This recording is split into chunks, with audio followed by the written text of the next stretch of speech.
Voilà, deuxième vidéo sur l'auto-immunité et plutôt ses aspects fondamentaux, je dirais. On était arrivé à cette question importante, euh, pourquoi le complexe HLA et toutes ces molécules jouent-elles un aussi grand rôle dans la susceptibilité aux maladies auto-immunes? Alors la question a un intérêt puisque voici toute une série de molécules HLA de classe 1, regardez HLA-B27, de classe 2, HLA-DR2, HLA-DR4, qui, quand elles sont présentes, sont associées à un risque fortement accru ou modérément accru, selon les cas, d'une maladie auto-immune donnée. Ainsi, la présence du HLA-B27, donc une molécule HLA de classe 1, euh, augmente le risque de spondylarthrite ankylosante de 87 fois, d'uvéite antérieure de 10 fois, de goût de pasture de 15 fois, etc. Alors pour rappel, hein, pour ceux qui ont oublié la nomenclature du HLA, on a toutes et tous des molécules HLA-B, comme des molécules HLA-A, comme des molécules HLA-C. Bien évidemment, compte tenu du grand polymorphisme, toutes ces molécules HLA-B qu'on trouve chez les humains sont différentes. Il y a des HLA-B 0,1, etc., 0,2, et notamment une molécule appelée HLA-B27, et idem pour les autres. Alors, il va de soi que dans ces associations du HLA et des maladies auto-immunes, la technique utilisée pour déterminer le groupe HLA des sujets est une technique sérotypique, c'est-à-dire qu'on se sert d'anticorps et on parle implicitement soit de molécules de classe 1 ou de classe 2. En routine, jamais personne ne va analyser les allèles qui sont présents dans cette région centrale. Donc tout ce que vous trouverez, sauf rares exceptions récentes, comme association de maladies, c'est entre les molécules de classe 1 ou de classe 2 et la maladie auto-immune. Alors pourquoi ce lien entre les allèles HLA de classe 2 et l'auto-immunité? Il y a deux mécanismes bien différents. Donc le mécanisme le plus évident, le plus direct, c'est que certaines molécules HLA de classe 1 ou de classe 2 ont des propriétés intrinsèques euh, dans l'interaction qu'elles auront avec le lymphocyte T, hein, puisque vous savez que la molécule HLA ne fait pas que présenter le peptide, elle va aussi s'arrimer au TCR, donc on peut concevoir que certaines interactions entre des molécules HLA et le TCR soient de nature différente, et par ailleurs, ce sont les molécules HLA qu'on possède qui vont déterminer sur une protéine donnée les peptides qui seront présentés ou pas. Et on peut imaginer, on y viendra dans quelques minutes, qu'au sein d'une même protéine, certains peptides, admettons au sein d'une même protéine microbienne, certains peptides puissent ressembler à des peptides du soi et d'autres peptides pas du tout. Et alors évidemment, si le choix du peptide qui sera présenté dépend de votre molécule HLA, on peut comprendre que le HLA joue ainsi un rôle. Donc ça, c'est le premier grand type de mécanisme dans lequel c'est la molécule HLA de classe 1 ou de classe 2 qui a cette propension intrinsèque, je dirais, à donner les phénomènes d'auto-immunité. Le deuxième mécanisme est basé sur la notion que vous connaissez par vos cours de génétique de déséquilibre de liaison, où on postule qu'étant donné la grande proximité de ces différents loci, un individu qui aurait un polymorphisme, admettons, de la Hitchcock protéine 70 ou du TNF-alpha, et qui le prédisposerait à faire des maladies auto-immunes ou inflammatoires, parce que c'est possible que, bien que ces molécules n'aient pas de spécificité antigénique, n'interviennent pas dans la reconnaissance spécifique de l'antigène, elles contribuent à donner un système immunitaire qui est beaucoup plus prompt à franchir le seuil. Donc si un tel individu possède un de ces polymorphismes, eh bien il va transmettre à sa descendance non seulement ce polymorphisme-là, mais les molécules HLA de classe 1 et de classe 2 qui sont sur le même chromosome. Et dans une population qui est relativement homogène d'un point de vue génétique, on peut présumer qu'un ancêtre qui vivait il y a quelques centaines ou milliers d'années, il est le parent d'une proportion significative de la population, ce qui est réellement le cas. La présence de telle ou telle molécule de classe 1 ou de classe 2 sera un marqueur, en quelque sorte, de la présence conjointe de l'allèle de classe 3 associé. Et les deux mécanismes ont été décrits avec encore beaucoup de questions. Voici un exemple de ce deuxième mécanisme, en fait, on commence par le deuxième. C'est le fameux haplotype ancestral 8.1. Donc c'est un haplotype qui est relativement fréquent dans la population caucasienne. Donc on entend par haplotype un ensemble d'allèles qui sont présents et qui sont transmis ensemble de génération en génération et qu'on va trouver chez une proportion importante de la population européenne. Alors, cet haplotype ancestral, il est associé à de nombreuses maladies inflammatoires, auto-immunes ou autres. Donc, manifestement, il ne fait pas que toucher à l'auto-immunité. S'il y a des maladies auto-immunes, regardez la maladie d'Addison, c'est une atteinte auto-immune des surrénales. Regardez par exemple un bloc congénital associé à des auto-anticorps, etc. Mais il est aussi associé à des choses qui a priori ne sont pas des phénomènes auto-immuns comme la dermatite herpétiforme, la maladie du Dupuytren, des toxicités médicamenteuses, etc. Donc manifestement, les personnes qui ont cet haplotype ont un système immunitaire différent. Alors justement, pourquoi l'appelle-t-on le 8.1 ? Parce que c'est dans cet haplotype, on trouve notamment la molécule B8. Et bon, le point 1, je ne sais plus très bien pourquoi il a été nommé de la sorte, mais donc ce sont des individus qui sont A1, donc B8, DR3, DQ2. Je vous invite à lire l'article de Wikipédia qui est très très bien fait, que je viens de lire à l'instant pendant la petite pause, et qui explique que c'est probablement une sélection de cet haplotype qui a eu lieu dans la période pré-néolithique, à une époque où les individus n'avaient pas encore une alimentation basée sur les céréales, et que peut-être que ce changement de style de vie associé au néolithique, plus cet haplotype en particulier, a pu jouer un rôle notamment dans l'émergence de maladies comme la maladie cœliaque, etc. Alors vous avez ici ici on ne parle plus de maladies, mais simplement de fonctions immunitaires différentes, et on voit que toute une série de paramètres immunitaires de base relatifs aux réponses aux mitogènes, à la production de cytokines, etc., sont augmentés ou diminués si l'on possède l'haplotype en question. Alors ce qui est intéressant évidemment, c'est de dire que selon ce mécanisme-là, le lien avec les maladies n'est valable qu'au sein d'une population donnée. Si vous trouvez quelqu'un qui est HLA et B8DR3 qui n'a strictement aucun lien génétique avec l'ancêtre qui vivait dans cette période pré-néolithique en Europe centrale ou en Europe de l'Ouest, le lien avec les allèles de région centrale qui sont les allèles responsables, TNF-alpha, etc., n'existera pas. Donc manifestement, dans beaucoup de cas, quand on vous dit telle maladie auto-immune est associée à telle molécule HLA, on précisera que cette association n'est valable qu'au sein d'un groupe ethnique particulier et pas dans un autre. C'est toujours quelque chose d'important à prendre en considération.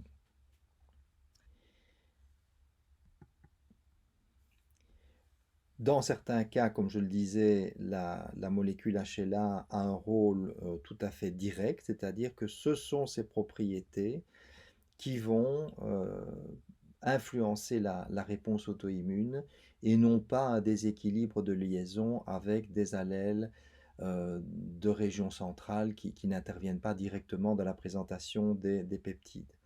On ne va pas les développer ici parce qu'ils vont être développés à titre d'exemple dans la partie de ce cours consacrée à certaines maladies un peu emblématiques, notamment comme la polyarthrite rhumatoïde.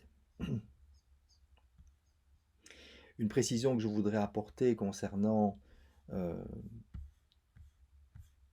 concernant ceci, c'est que on ne fait pas, il n'est pas classique de poser un diagnostic de maladie auto-immune à l'aide du typage HLA. Ce n'est d'ailleurs pas remboursé par la mutuelle, ça coûte assez cher. Pour un typage HLA, il faut compter probablement par molécule, je dirais une trentaine d'euros. Donc si vous faites un typage A, B, D, R, etc., ça peut vite coûter une centaine d'euros pour le patient. C'est uniquement fait dans des situations où on a un doute, ou bien quand, et c'est en train de devenir le cas pour certaines maladies, on va personnaliser le traitement de la maladie en fonction de la présence ou non d'une molécule HLA dont on sait qu'elle peut être associée à une évolution différente. Dans la majorité des cas, le typage HLA ne sera là vraiment que comme appoint dans des cas où le diagnostic est incertain, je dirais, mais dans les cas où on peut totalement exclure une maladie auto-immune, ça ne servira à rien de demander le typage. Et à l'inverse, dans des cas où le diagnostic est tout à fait clair, on peut aussi se dire que ça ne servira pas à grand-chose. Parce qu'il va de soi que même si le B27 est associé à un risque accru de 87 fois de faire une spondylarthrite ankylosante, les individus qui ont le HLA-B27 ont beaucoup de chances de ne jamais faire de polyarthrite, de spondylarthrite ankylosante et de rester en bonne santé. Donc c'est à intégrer à un contexte.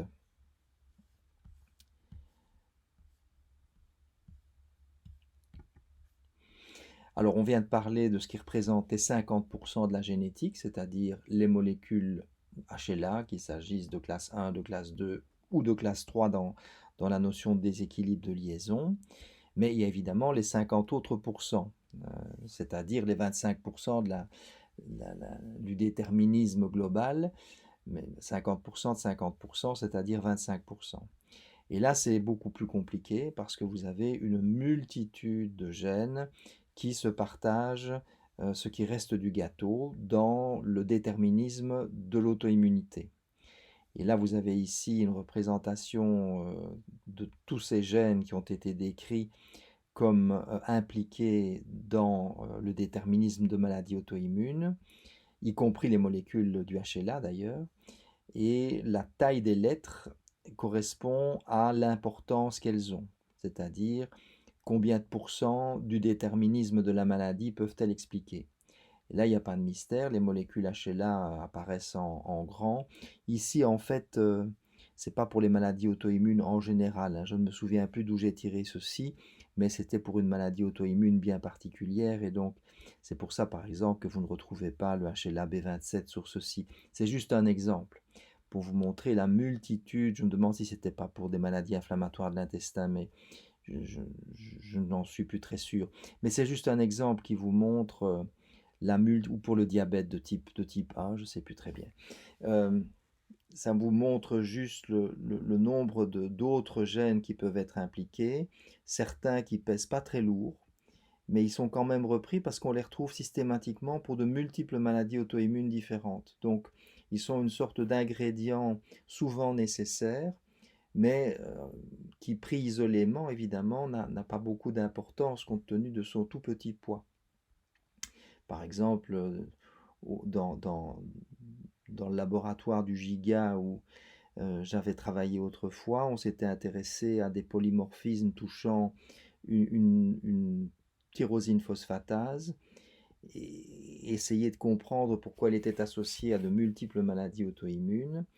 Et ça a toujours été extrêmement difficile à déterminer parce que prise isolément, la mutation qui était considérée ne modifiait pas grand-chose, je pense que c'était celle-ci, ne modifiait pas grand-chose au fonctionnement du système immunitaire, et ce n'est que dans un contexte d'autres polymorphismes touchant tous ces autres gènes, plus dans un contexte de facteurs d'environnement, que manifestement cette mutation avait de l'importance. Clexaisa, par exemple, intervient également dans les immunodéficiences comme une variable. On la retrouve très souvent comme mutation. Mais vous voyez, son poids individuel est tellement faible qu'il est bien difficile de comprendre par quel mécanisme elle peut le provoquer.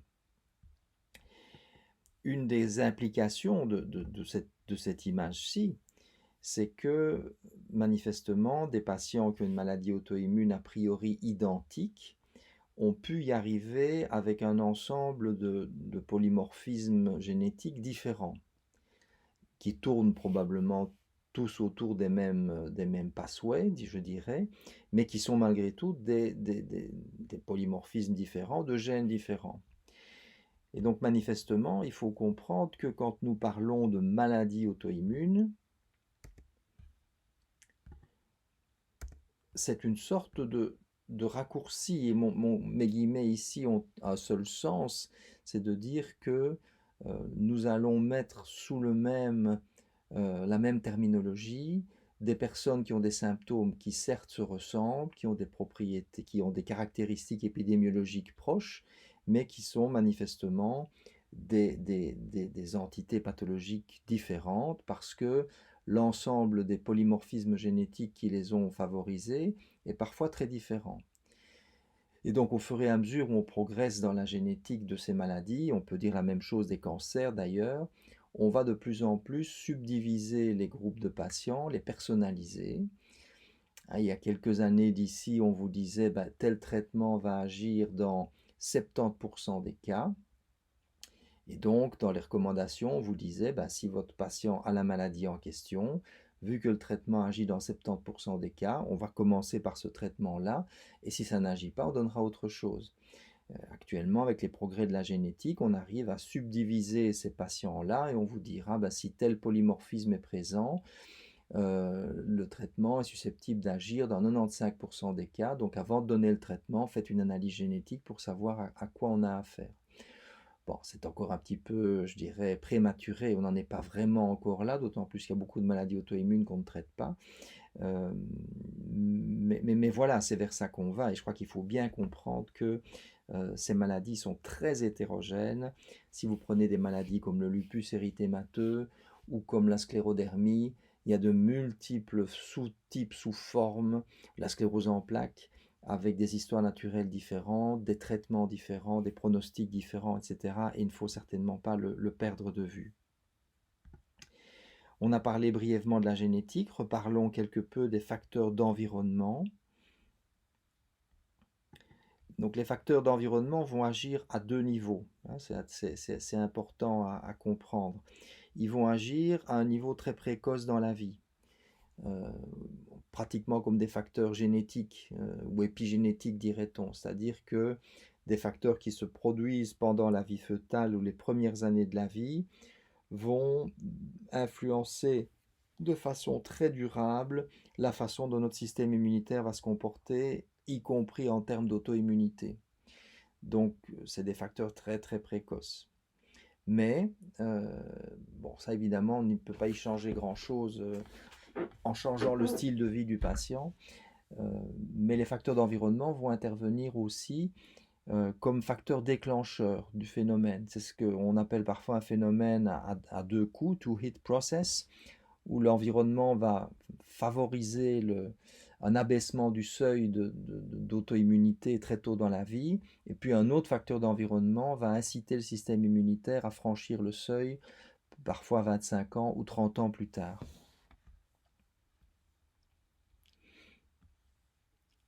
Alors, dans ces événements déclencheurs qui peuvent ou arriver ou ne pas arriver d'ailleurs, la sclérose en plaques, je reviens d'ailleurs à cette image qui vous montrait le taux de concordance dans les paires de jumeaux monozygotes, et vous voyez notamment que pour la sclérose en plaques, qui est ici, MS, le taux de concordance n'est que de 25% chez des jumeaux monozygotes qui ont eu manifestement la même vie fœtales, qui ont probablement vécu dans les mêmes familles, mangé la même chose, été exposés aux mêmes choses, etc. Donc ça illustre bien que des facteurs d'environnement vont jouer un rôle important, et notamment pour la sclérose en plaques. Alors pour la sclérose en plaques, donc je vous rappelle ce qu'est la sclérose en plaques. Donc c'est une maladie démyélinisante du système nerveux central. On voit ici sur cette image ces lésions de démyélinisation, hein, qui apparaissent en T2 ou en flair en IRM. Donc c'est une maladie qui touche surtout les jeunes adultes, qui évolue classiquement par poussée, qui touche donc les oligodendrocytes avec une disparition de la myéline. Je vous signale qu'il y a une ou deux vignettes à l'examen intégratif qui parlent de sclérose en plaques. Bon, pourquoi sclérose en plaques? Tout simplement parce que c'est des vignettes qui sont intéressantes pour un examen intégratif, puisque ça peut faire parler l'anatomiste, le neuroanatomiste, le biochimiste, l'immunologue, etc.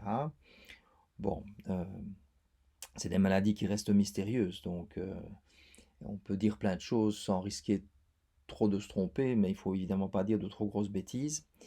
Donc la sclérose en plaques est clairement une maladie auto-immune, ça c'est certain, avec des antigènes présents au niveau de la myéline, une protéine qu'on appelle la protéine basique de la myéline, ça c'est sûr aussi. Le message ici c'est le suivant, c'est que l'auto-immunité contre la myéline est quelque chose de banal. On a pris 2 individus sains, mais l'article en utilisait plusieurs, mais j'ai fait un copier-coller juste de ces 2 individus sains-ci. Comment voit-on que ce sont des individus sains? Parce qu'il est mis Healthy Control, HC.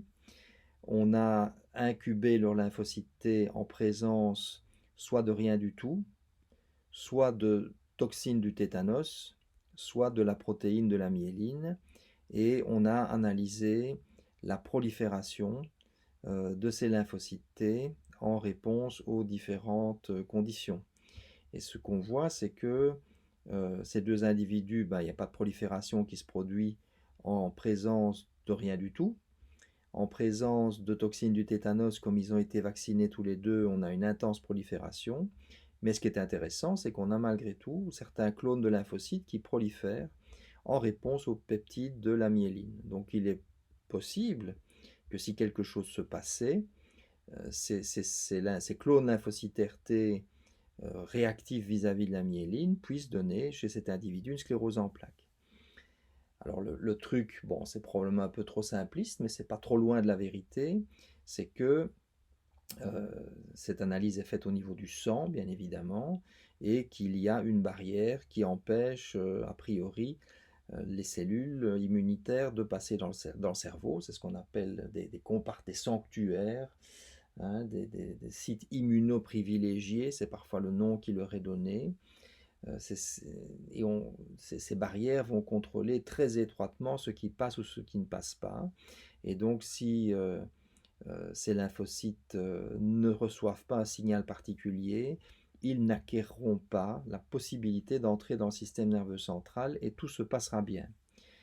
Alors la grande question évidemment est de savoir ce qui va permettre d'activer ces cellules pour qu'elles entrent dans le système nerveux central. Alors entendons-nous bien, si un lymphocyte T qui n'est pas spécifique de l'antigène de la myéline, qui n'est pas du tout réactif vis-à-vis du soi, entre dans le cerveau, il n'y a a priori pas de problème. Il va contribuer à la défense du système nerveux central, notamment contre certains virus. Ce qu'il ne faut pas, c'est qu'un lymphocyte T potentiellement autoréactif, qui se trouve au niveau du sang, puisse aussi entrer dans le système nerveux central et y altérer le système nerveux central. Et donc toute la question est de savoir ce qu'il y a dans ce cercle, qu'est-ce qui permet à ces cellules d'entrer. Alors là, il y a de multiples hypothèses qui sont probablement pas mutuellement exclusives.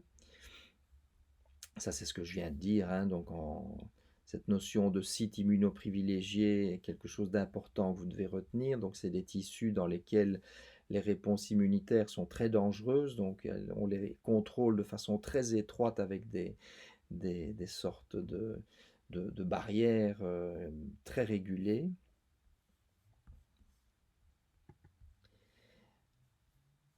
Alors dans les choses qui ont été proposées, il y a la notion de super-antigène. Un super-antigène, évidemment, il va activer plein de choses, y compris des cellules réactives vis-à-vis du soi. Des super-antigènes, ben, il y en a dans des maladies bactériennes, mais il y en a aussi probablement dans des maladies virales. Il y a toute une série d'hypothèses qui suggèrent que certaines protéines du virus SARS-CoV-2, du Covid, ont des propriétés super antigéniques. Et il est possible que des virus beaucoup plus banals aient aussi des propriétés super antigéniques, capables d'activer de multiples clones de lymphocytes T. Le phénomène de mimétisme moléculaire a également été décrit et je vais y venir dans quelques minutes. Alors regardez ceci qui illustre bien le fait que cette histoire de barrière n'est pas simplement une image d'épinal, pourrait-on dire. Voici un médicament, le natalizumab, qui est un inhibiteur d'une intégrine. Donc les intégrines, ce sont des molécules exprimées à la surface cellulaire qui permettent justement l'adhésion aux barrières endothéliales et la traversée de ces endothéliums. Et en inhibant cette intégrine alpha 4, exprimée à la surface de lymphocytes activés, donc ce sont des dimères en fait, hein, donc c'est une sous-unité de l'intégrine VLA4, d'un molécule VLA4, mais peu importe.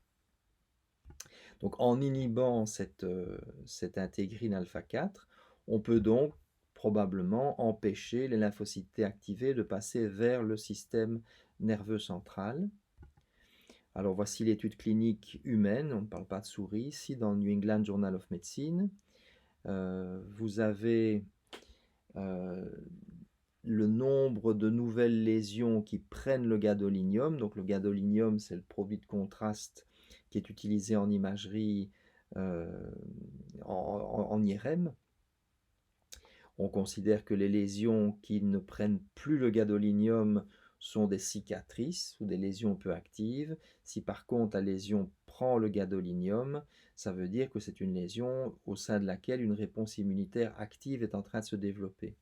Et on va compter chez les patients le nombre de nouvelles lésions qui apparaissent en 6 mois, soit sous placebo, soit sous les 2 doses de ce médicament qui bloque l'intégrine alpha 4. Et vous voyez que c'est un traitement extrêmement actif qui est utilisé toujours en clinique, qu'on appelle le Tysabri, c'est son nom commercial.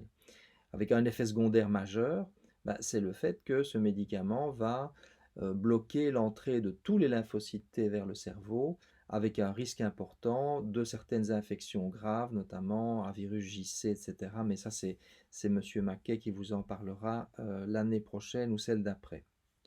Alors, je reviens à la question concernant le stimulus qui permet à ces lymphocytes T autoréactifs d'acquérir les molécules d'adhésion qui leur permettent d'entrer dans le système nerveux central. Alors là, on ne sait pas, il ne faut pas se leurrer. Il y a toute une série d'hypothèses. Il y a l'hypothèse du mimétisme moléculaire. Donc en fait, qu'est-ce que ça veut dire le mimétisme moléculaire? Ça veut dire que si vous reprenez cette cellule-ci qui prolifère en réponse aux peptides de la myéline, elle prolifère peut-être aussi en réponse à un microbe qui exprime des peptides qui ressemblent aux peptides basiques de la myéline. Et forcément, si vous rencontrez le microbe en question, ces lymphocytes-là vont gagner la capacité d'exprimer l'alpha 4 et d'entrer dans le système nerveux central. Donc c'est ce qu'on appelle le mimétisme moléculaire, théorie selon laquelle on va trouver dans les microbes des protéines qui, au moins au niveau de certains de leurs peptides, ressemblent, mimétisme, à nos protéines à nous. Est-ce que c'est quelque chose qui a été sélectionné par l'évolution ou pas? Je n'en sais rien, mais c'est un fait. Je pense que dans le cours apparaît un exemple de cette histoire-ci, le voilà. Donc là, on a analysé l'autoréactivité et la réactivité croisée à des peptides d'origine microbienne. Donc qu'est-ce qu'on fait ici? On va prendre des souris transgéniques, tenez-vous bien, dont tout le répertoire des lymphocytes T, donc 100% de leurs lymphocytes T sont spécifiques de la myéline. Donc c'est des souris qui a priori devraient faire dans 100% des cas une sclérose en plaques. si on n'expose pas ces souris à des molécules microbiennes, eh bien, elles vont faire une sclérose en plaques, mais dans la moitié des cas seulement. Si par contre on leur injecte différents peptides microbiens, différentes protéines microbiennes dont certains peptides ressemblent aux peptides de la myéline de souris, on voit qu'on a 100% de sclérose en plaques chez ces animaux. Donc, alors là aussi, M. Maquet vous en parlera, mais il y a toute une épidémiologie où on décrit que les scléroses en plaques surviennent plus souvent dans les suites d'infections virales banales, hein, mais qui peuvent être le trigger dont on parlait tout à l'heure. D'autres mécanismes, c'est l'expression ectopique d'un antigène tumoral. Pas pour la sclérose en plaques, mais malgré tout, par exemple, pour des atteintes du système nerveux central. Qu'est-ce que j'entends par là? Ben, si vous savez que les tumeurs expriment parfois de façon aberrante, je dirais, des antigènes que les tissus d'origine n'étaient pas censés exprimer. C'est toute la modification de l'organisation chromatinienne des tumeurs. Si vous avez par exemple une tumeur ovarienne ou une tumeur pulmonaire, c'est tout à fait décrit aussi, qui exprime des antigènes du système nerveux central, ben, voilà, nous avons trouvé ce qui allait activer en périphérie des lymphocytes T potentiellement réactifs vis-à-vis du système nerveux central et leur permettre d'entrer dans le cerveau. Et voici ici des images d'IRM d'une femme atteinte d'un cancer ovarien qui développe des anomalies du système nerveux central par ce phénomène. Donc c'est ce qu'on appelle, là aussi vous en entendrez abondamment parler dans vos cours, notamment en oncologie, c'est ce qu'on appelle des syndromes paranéoplasiques. On ne parle pas ici de métastase, ceci c'est pas de la tumeur ovarienne, mais ce sont des phénomènes auto-immuns qui sont provoqués par la présence de la tumeur qui expriment des antigènes qui normalement n'auraient pas dû être vus par ces lymphocytes T autoréactifs. Alors à côté de ces théories relativement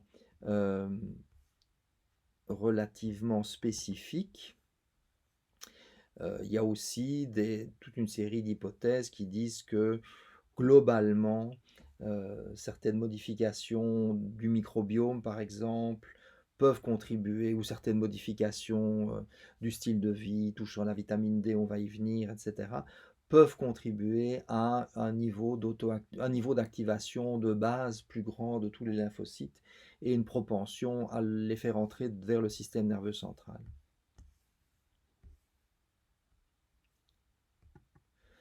Donc il y a un grand lien, bon, on met un peu le microbiome à toutes les sauces, comme vous le savez, et donc il y a un grand lien entre microbiome et maladies auto-immunes, hein. Le fait est qu'on ne sait pas encore très bien, probablement que certaines espèces bactériennes sont protectrices parce qu'elles libèrent des médiateurs plutôt immunosuppresseurs ou régulateurs, que d'autres sont par contre favorisent l'expression de ces intégrines au niveau des lymphocytes T. Donc tout ça n'est pas encore très clair, mais il y a de nombreuses études où on compare le microbiome de patients qui font des scléroses en plaques à ceux qui n'en font pas. Et je parle de sclérose en plaques parce qu'on en est là dans le cours, mais ça pourrait être dit pour d'autres maladies auto-immunes. Évidemment, vous connaissez la grande mode autour de toutes ces modulations du microbiome, qui est quelque chose de très important, mais où parfois aussi des choses moins sérieuses se publient. Un grand facteur d'environnement dont je parle souvent, et je pense que la crise Covid en fait parler encore plus souvent, c'est le rôle de la vitamine D. Il y a un lien très clair notamment entre l'incidence ou la prévalence de sclérose en plaques et la latitude à laquelle les individus vivent, quelle que soit à la limite leur contexte génétique. Et on voit que les zones à haut risque sont des zones qui sont soit franchement au nord, soit franchement au sud. Euh, alors bon, vous me direz qu'il n'y en a pas beaucoup au Groenland, mais bon, la statistique est peu documentée à ce niveau-là. Alors il y a bon, je vais faire rapidement un medline pour vous montrer le nombre d'articles consacrés, donc juste pour vous montrer que je n'ai repris que un ou deux. Voilà, donc vous voyez 1431 papiers de qualité, certes probablement très variable, avec un engouement autour de cette vitamine D depuis les 10 dernières années, hein. On se rend compte réellement depuis 10 ans que la vitamine D n'est pas uniquement bonne pour le squelette, mais pour la régulation de notre système immunitaire également.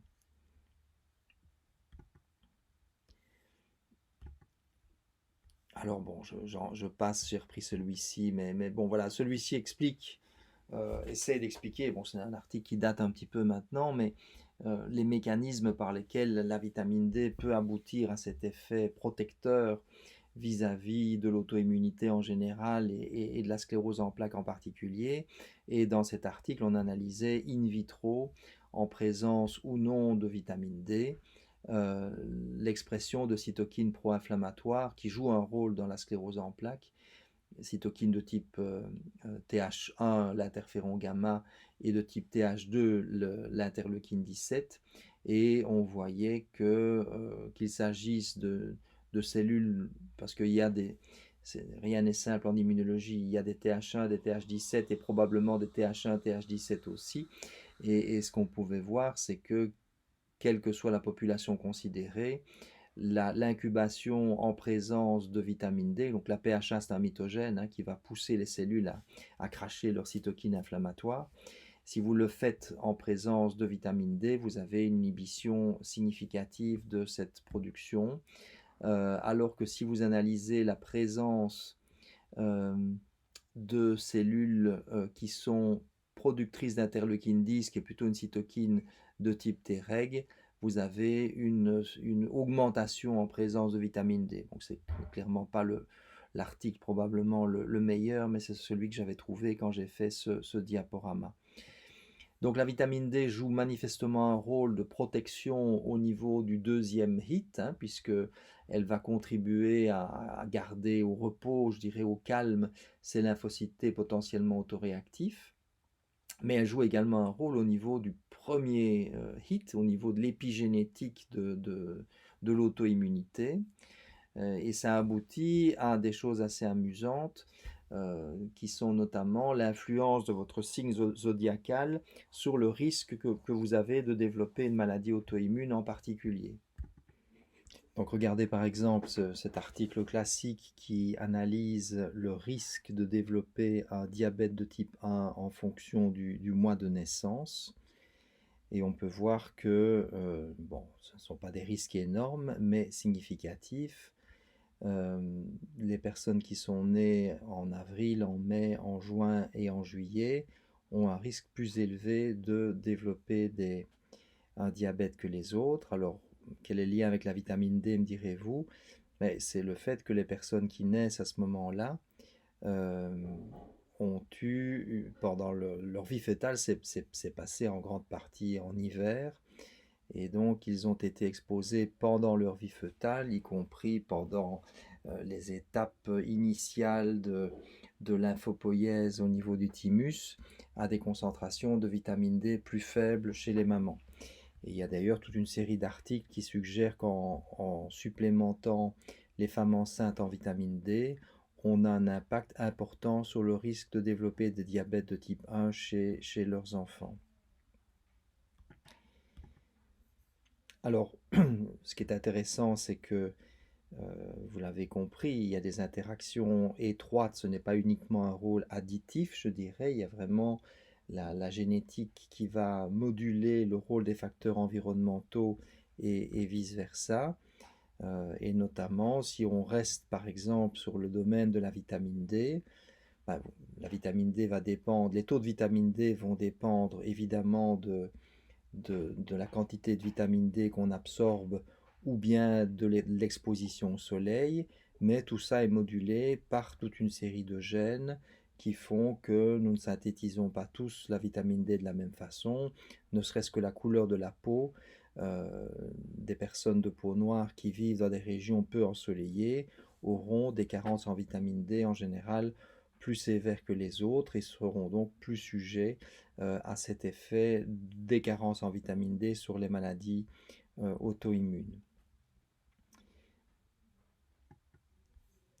un dernier aspect qui est aussi, je dirais, entre la génétique, les deux chromosomes X, et l'environnement, c'est-à-dire au sens large du terme, l'exposition aux hormones sexuelles, euh, le fait que les maladies auto-immunes sont beaucoup plus prévalentes chez les femmes que chez les hommes, avec, selon les maladies, un sexe ratio qui peut être pratiquement 9 pour 1, dans certains cas 1 pour 2, mais avec dans tous les cas une prédominance féminine.